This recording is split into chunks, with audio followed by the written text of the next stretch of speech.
मुझा इन धरती जा वारसो मथे स्टेज ते वेठल मुझो सियासी उस्ताद साईं गुलाम शाह, महबूब अब्बासी, आसिफ बालादी, रियाज सांडियो, मेहर देबाई ऐं इन कौमी सथ जा साथी ऐं इन धरती जा वारसो ऐं मुंहिंजूं सूरमियूं जीए सिंध, जीए साईं जीएम सैयद, जीए शहीद बशीर खान कुरैशी।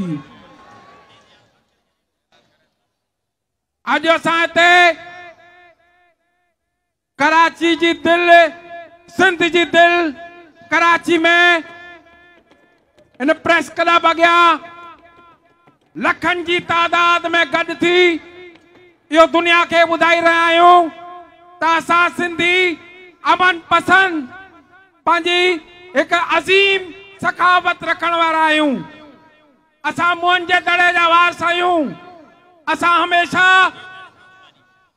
कॾहिं बि अकबराई नाहे कई आहे। असांजे रहबर असांखे अदम तशद्दुद जो सबक ॾिनो आहे, जंहिं वसीले ही मुंहिंजो ॻाढ़ो झंडो अॼु हर गली, हर बस्ती ऐं दुनिया जे हर कुंड में तव्हांखे नज़र ईंदो। मुंहिंजा धरतीअ जा वारसो तव्हांखे यादि हूंदो त ही जेको एकता जो बानी मुंहिंजो शहीद चेयरमैन बशीर खान कुरैशी आहे।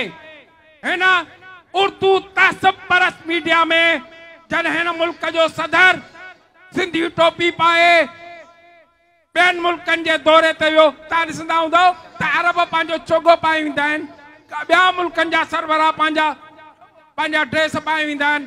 इन तरह सां हिन मुल्क जो सदर सिंधी टोपी पाए वियो। उन उर्दू मीडिया, तहज़ुब परस्त उर्दू मीडिया, उन जे मथां चथरूं कयूं ऐं अॼु तव्हां ॾिसो था त अॼु असां हिन दिसंबर जे पहिरें आचार ते सॼी दुनिया में ईद मनायूं पिया।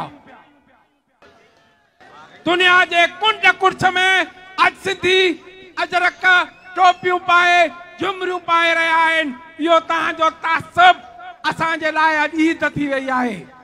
तंहिं करे असां चऊं था त असांजे हिन धरतीअ तां तव्हां जेका बि चुरांद करण जी कोशिश कई आहे उहा असांखे फ़ाइदे में वई आहे। कल्ह हिकु ताज़ो वाक़ियो थियो आहे त हिकिड़े जज वकील खे कोर्ट में सिंधी टोपी पाइण खां मना कई आहे। उन जज खे इहा ख़बर न